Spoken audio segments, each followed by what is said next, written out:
Hola, ¿qué tal chicos? ¿Cómo les va? Espero que muy bien. Bienvenidos de nuevo al canal. Bueno, como ya saben, estamos en el módulo específico de premedicina y concretamente el día de hoy estaremos abordando el tema de la historia natural de la enfermedad. También, a manera de recordatorio, estamos en la subárea de salud pública y medicina comunitaria y el tema que tratamos en este video corresponde al número 3. Por cierto chicos, un anuncio importante, necesito su apoyo. ¿En qué? Bueno, se los explico en lo que sigue del minuto. Por favor, observen bien lo que tienen en pantalla.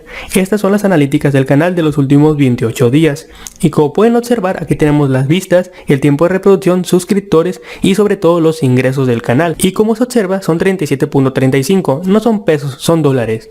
Pero eso transformado al tipo de cambio, probablemente sean unos 700 pesos. Ahora bien, ¿qué tiene que ver esto con pedir su ayuda? Bueno, la situación es la siguiente. Yo, al igual que ustedes, soy un estudiante, pero de maestría.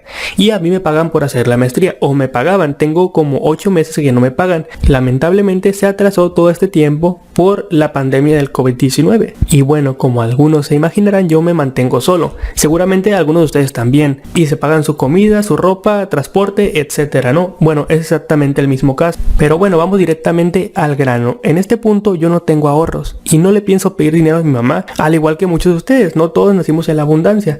Bueno, yo soy una persona adulta que tengo que valerme por mí mismo y tengo varias opciones. Primero que nada, buscarme un trabajo que sí me sea redituable, no como YouTube, que realmente lo hago por hobby. Una segunda opción sería impartir un curso con las materias que yo entiendo, como pensamiento matemática, física, cálculo diferencial, etcétera. Pero la situación es que yo también me encuentro en la etapa final de la redacción de tesis y en mis últimos experimentos de laboratorio, por lo que realmente en este momento se me dificultaría bastante. Que claro, no lo descarto, tal vez en 2 o 3 semanas lo pudiera estar realizando, pero realmente no sería lo idóneo porque no terminé a tiempo. Es decir, también tengo prórrogas. Lo que quiero decir es que también tengo una fecha límite que es como el 15 de abril. Es decir, que sí o sí tengo que entregar todo este mes. Y bueno, una tercera opción que me brinda el canal de YouTube, que es abrir la membresía, es decir, que te hagas miembro del canal. En este momento solo tengo un miembro. Bueno, tenía porque la terminaron cancelando. En fin, habilité membresías que van desde 9, 19, 29 pesos. Yo calculo con que se suscriban unas 400 personas en 9 pesos está bien.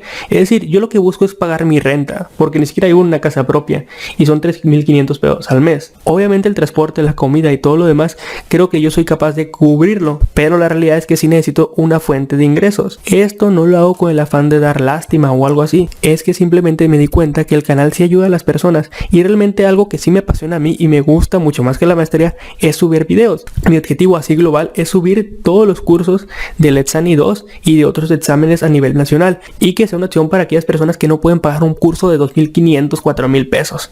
Ese es mi objetivo final. Cuando yo termine esto, ya por fin tendré que ir a buscar trabajo a la industria y todo eso. De hecho, mi plan original era terminar la maestría con un dinero ahorrado y estar únicamente en el departamento grabando y editando videos, pero eso no se pudo. Actualmente estoy en una situación bastante penosa, pero sí me gustaría subsistir cuando menos este y el siguiente mes a través de las membresías de YouTube. En fin, ya no les quito más tiempo, esta es una opción. El que guste y tenga y quiera donar, adelante, hágase miembro del canal y si se logran los suficientes números podré dedicarle más tiempo al canal. Pero bueno, la opción se las dejo sobre la mesa. Sin más que decir, ahora sí continuemos con el video. Muy bien, para poder entender a qué se hace referencia cuando hablamos de la historia natural de la enfermedad, he decidido utilizar dos conceptos que serán complementarios. En el primero, la historia natural de la enfermedad puede ser definida como una relación ordenada de acontecimientos derivados de la interacción del ser humano con su ambiente, que lo llevan de un estado de salud óptima, conocido como homeostasis, al de un estado de enfermedad, la cual a su vez se resuelve mediante diferentes opciones, siendo la principal y la que se busca como el regresar a la salud. Si ese no es el caso, entonces prosiguen rutas no deseadas, como la cronicidad, el cual es un término que proviene de la medicina y se refiere a la larga duración de una enfermedad o a su resistencia a las terapias. También, si el ser humano no se logra reponer, puede proseguir un agravamiento, lo cual hace referencia a cuando ocurre un agravamiento de una enfermedad o de un procedimiento médico, se refiere refiere a que cada vez se dificulta más y hasta imposibilita el tratamiento. También como otra posible ruta tenemos a las secuelas invalidantes, lo cual hace referencia a las lesiones causadas como consecuencia de accidentes de trabajo o enfermedades profesionales, que no repercuten sobre la calidad de trabajo, pero suponen una disminución o alteración de la integridad física. Y finalmente, la peor de todas, que es la muerte, de la cual todos tenemos una noción clara de lo que es, pero teóricamente la OMS la define como el cese irreversible de todas las funciones corporales. Se manifiesta por ausencia de la respiración espontánea y pérdida total de las funciones cardiovasculares y cerebrales. Aunque la definición de la historia natural de la enfermedad no es muy compleja, esperemos a ver el segundo concepto y posteriormente demos una mini conclusión, por si todavía no queda claro del todo. Bien, al segundo concepto lo agrego porque es proporcionado por el Centro para el Control y Prevención de Enfermedades de Estados Unidos, abreviado CDC. Y bien, ellos lo definen de la siguiente manera. La historia natural de la enfermedad se refiere a la progresión del proceso de una enfermedad en un individuo a lo largo del tiempo. Y, muy importante, en ausencia de tratamiento. Bueno, creo que con esto está quedando más claro a qué nos referimos con la historia natural de la enfermedad. Básicamente, un individuo se ve infectado por algún agente patógeno que causa una enfermedad, y a la evolución que sigue esta enfermedad dentro del individuo, ya sea que se detenga, se prolongue o siga diferentes rutas de acción, bueno, precisamente este seguimiento se le conoce como la historia de la enfermedad. Un ejemplo de justamente a lo que nos referimos es la enfermedad de transmisión sexual VIH-Sida, ya que las infecciones por VIH no tratadas provocan una serie de problemas clínicos que comienzan en el momento de la seroconversión, es decir, cuando ocurre la transmisión del virus del VIH, y termina con el SIDA una vez que el virus ya se activa, y por lo tanto generalmente causa la muerte. De hecho, debido a que la enfermedad ya se tiene bien caracterizada y estudiada, ahora sabemos que el SIDA puede tardar 10 años o más en desarrollarse después de la seroconversión, es decir, aquella primera infección. De hecho, de manera general, muchas enfermedades, si no es que la mayoría, tienen una historia natural característica, aunque el marco de tiempo y las manifestaciones específicas de la enfermedad pueden variar de un individuo a otro, y por supuesto que estas a la vez están influenciadas por medidas preventivas y terapéuticas. De hecho, me gustaría resaltar justamente este último párrafo, en la cual se nos dice que la historia natural de la enfermedad es específica y característica para cada individuo, ya que esta enfermedad puede variar de uno a otro. Esto sí es importante mencionarlo, ya que cada uno de nosotros nacimos y crecimos en un contexto diferente. Algunos son de localidades urbanas, otros de rurales, algunos tuvieron acceso a un buen sistema sanitario, otros no, otros pudieron permitirse un buen sistema de salud, mientras que otros no, y así pudiéramos seguir todo el día con más y más ejemplos, pero lo importante es que quede claro, cada uno de nosotros nos desarrollamos de diferente manera, por eso frente a un gran número de enfermedades respondemos de manera diferente. Ahora bien, derivada de estas dos definiciones, el concepto de historia natural de la enfermedad se basa en la idea ecológica de la salud y la enfermedad. Ah, caray, ¿cómo que ecológica? ¿Vamos a reciclar o qué? No, para nada. Déjame explicarte. Generalmente uno tiende a ver a la enfermedad como una cuestión mala. Sin embargo, cuando hablamos de la idea ecológica, esto es una visión de que la salud y la enfermedad no son estados opuestos, sino diferentes grados de adaptación o desadaptación del organismo al ambiente en el que vive. Y ciertamente esto tiene mucho sentido. Solo piensa en el siguiente ejemplo. ¿Saben qué es la venganza de Montezuma? Sí, generalmente se trata de extranjeros que vienen a México, prueban los tacos o comida callejera y terminan en una de dos opciones: o con diarrea o cagando fuego. ¿Esto a qué se debe? Bueno, son los diferentes grados de adaptación que tienen las personas al ambiente en el que se desarrollan. Me explico. Personas que vienen de Europa, Estados Unidos, Canadá, Japón, etcétera, es decir, países muy bien desarrollados y con un buen sistema de salud, en general carecen de ciertas bacterias que aquí sí tenemos. Es decir, tenemos una flora intestinal diferente. Y bueno, estas diferencias en dicha flora hace que cuando uno llega a un nuevo lugar y pruebe la comida de ahí, se enfrente a diferentes organismos que para los locales realmente no representen ninguna amenaza. Y ciertamente en general no es así.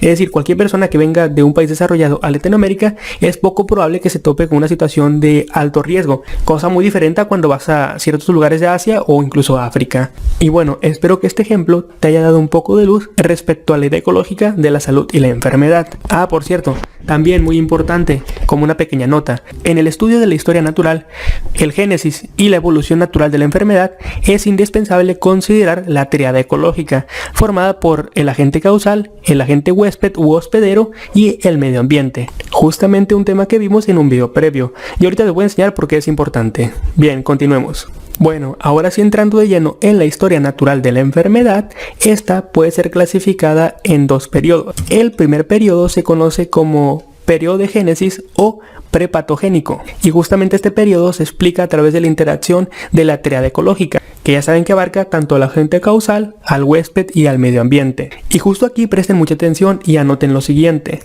Lo primero es que tenemos un huésped, el cual puede ser cualquier ser humano, tú, yo, Pepito, Pablito, etc. Y bueno, muy importante, este ser humano se encuentra sano. ¿Qué pasa después? Esperen un segundo, aquí es importante abrir un pequeño paréntesis y explicar lo siguiente. Cuando decimos que un huésped o un ser humano está en un estado de bienestar, es decir, que tiene salud, es cuando tanto el medio ambiente, el agente causal y el huésped están en equilibrio, al menos en relación con el ser humano. Bien, al pasar el tiempo, este individuo tenderá a interaccionar con su medio circundante, lo cual puede provocar que alguno de los elementos de la tríada rompa el equilibrio del sistema ecológico y origine una pérdida de la homeostasis del individuo.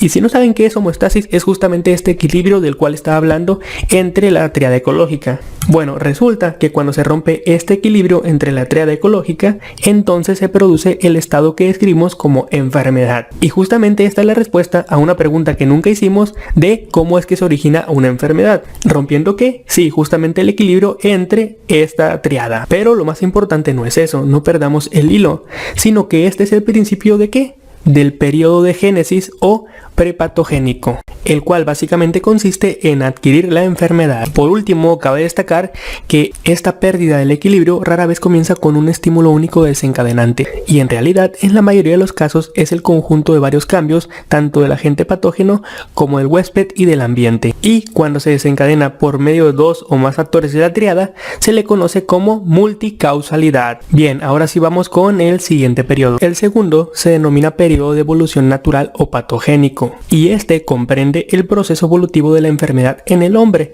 es decir, cómo se va desarrollando una vez que infecta al huésped. Y mucho ojo aquí, presten atención. Recapitulando del periodo 1, en el cual ocurre una interacción entre el agente patógeno o infeccioso y el huésped, que es cualquier ser humano. Bueno, a raíz de esto, dicho individuo infectado genera ciertas respuestas o reacciones que pueden manifestarse por cambios bioquímicos, anatómicos y fisiológicos, donde en el cuerpo del ser humano infectado. Y por supuesto, estos cambios son una forma de adaptación, es decir, es la respuesta natural de nuestro cuerpo a algo que está pasando. Bueno, una vez que empieza a ocurrir eso, hay dos opciones. La primera es que estos cambios lleven a la recuperación del equilibrio y por lo tanto a un estado de bienestar donde no esté la enfermedad. Pero si de ninguna forma se logra esto, tenemos la segunda opción, la cual conduce a un estado crónico. De hecho, en la primera definición de historia natural de la enfermedad, de hecho, si recuerdan la primera definición de historia natural de la enfermedad, bueno, ahí describí 4 estados crónicos. Pero bueno, suponiendo que bajo ninguna circunstancia se pudo evitar llegar a este punto, ¿qué procede? Bueno, lo que se tiene que hacer es llevar a cabo una nueva homeostasis. ¿Y qué es homeostasis? Pues es recuperar el equilibrio previamente tenido en el estado sano. ¿Y cómo se hace esto? Bueno, a través de medicamentos, terapias, etc. De hecho, aquí simplemente como una pequeña nota, cuando se tratan de infecciones causadas por virus, generalmente se utiliza el mismo virus pero desactivado, o una pequeña porción de la secuencia del ADN, o incluso las mismas proteínas que la cápside del virus tiene por encima. Pero ese es un tema para otro video. Bueno, además también agregamos una pequeña nota. Los diferentes cambios que sigue una misma enfermedad dependerán de la capacidad del huésped para reaccionar ante los estímulos. Caray, ¿a qué se refiere esto? Bueno, es algo que ya veníamos tratando previamente. Una misma enfermedad puede afectar de manera diferente a diferentes personas, incluso dentro de una misma familia. ¿De qué depende esto? Del nivel de adaptación, el cual está relacionado con nuestro sistema inmunológico. Y aquí sirve recordar una cosa. Nuestro sistema inmunológico está formado por el sistema inmunológico innato, que es el que ya tenemos por default, y el adaptativo. Y justamente este último es el que se encargaría de enfrentar nuevas amenazas que no tenemos registradas en nuestro sistema. Pero como siempre digo, ese es tema para otro video. Y bueno, ahora sí, finalmente a manera de resumen, justamente aquí presento un esquema que es una descripción general de todo lo previamente explicado, la cual se puede resumir como que la historia natural de cualquier enfermedad en el hombre está presente en dos periodos. El primero es el periodo prepatogénico, en el cual ocurre una interacción entre ¿quién? La tríada ecológica, básicamente el agente que causa la enfermedad, el huésped o hospedero, que en este caso es el ser humano, y factores ambientales que producen estímulos que favorecen la infección de la enfermedad. Y un ejemplo básico y claro de esto es cuando corre mucho polvo y hace frío. ¿Qué favorece esto? Bueno, que los microorganismos viajen de un lugar a otro y que muchas más personas adquieran, por ejemplo, influencia estacional. Pero bueno, una vez que ocurre la infección, empieza a expandirse, a duplicarse, hasta llegar al punto del periodo patogénico. Aquí ocurre el horizonte clínico, que es cuando se percibe al agente patógeno, y empieza la patogénesis temprana. Posteriormente, si continúa, entra en la etapa de la enfermedad discernible temprana, es decir, ya se puede identificar, pero está avanzando. Seguido de esto entramos con una enfermedad avanzada, un poco más grave, que puede ser controlada a través de antibióticos o farmacología en general, pero si esta continúa la situación se puede agravar bastante, hasta llegar a un estado de convalecencia, y justamente después de esto tenemos tres posibles resultados. El primero y el peor de todos es la muerte. Un segundo es un estado crónico de incapacidad en el cual va a haber una recuperación previa, tal vez un poco lenta, y finalmente una recuperación, que para este caso, una vez llegado a la convalecencia, realmente no es tan rápida. Ustedes la van a complementar con lo que viene en la referencia número 3 de la guía del Etsani 2 y justamente el capítulo número 6, el cual está dedicado a todo este tema. Bueno, van a leer justamente esta cuartilla y yo creo que justamente hasta este punto en el cual dice: el medio ambiente debe considerarse desde los aspectos físicos, sociales y supongo que por acá culturales. Bueno, ahí termina. Con esto tienen más que suficiente para poder entender todo este tema, y en la descripción les dejaré unas 2 o 3 referencias más por si gustan echarles un vistazo y de esta manera complementen aún mejor esta información. Bueno chicos, por mi parte sería todo y nos vemos en el próximo video.